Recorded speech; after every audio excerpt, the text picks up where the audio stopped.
Lots of people were waiting at the station just before the bridge. They wanted to see what would happen.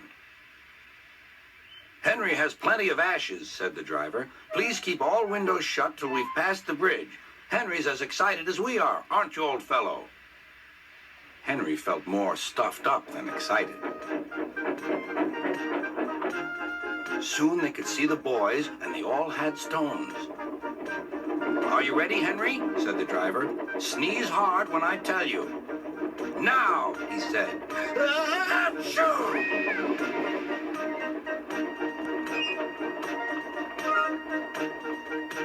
"Well done, Henry," laughed his driver.